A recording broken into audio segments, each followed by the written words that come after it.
Hello, I'm Clifford Bennett. Markets are drifting sideways a little bit at the moment, and we've had some data out of China today that's been exaggerated by those who are always trying to make us believe that China is in trouble, but of course it isn't. Today we had what's called the advanced flash number from an organization, a bank, a private bank, their survey, which they call a PMI, and it was a little bit lower than their result last month. The thing about this though is that usually it's upgraded by several points.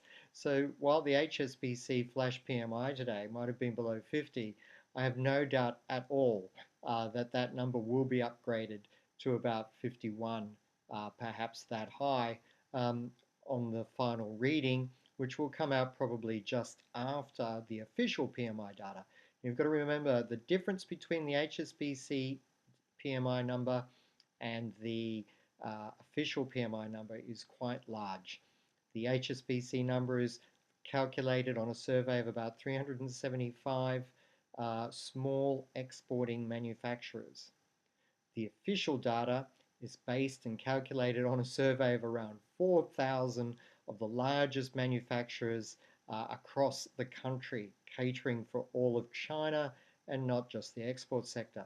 So they're two very different numbers, but every time that HSBC number comes out, the media certainly goes hard to exaggerate its importance.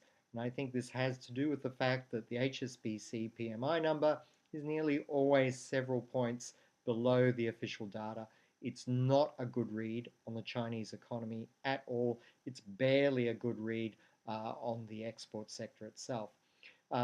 Moving over now to the United States, I think we've still got this risk that with all this cold weather and more snow coming right now, that we've still got this risk that we're going to see economic data really fall quite flat in January. I don't think the market appreciates that fully yet, so it's still something that could be a short-term trading risk. I'm seeing really equities being a little bit sideways at the start of this year now. It's not going to be the easy start that 2013 was, so a little bit sideways here. A slow start perhaps, but still looking for acceleration later in the year.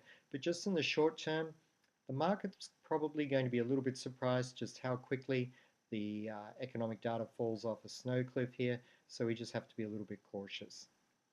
Thank you.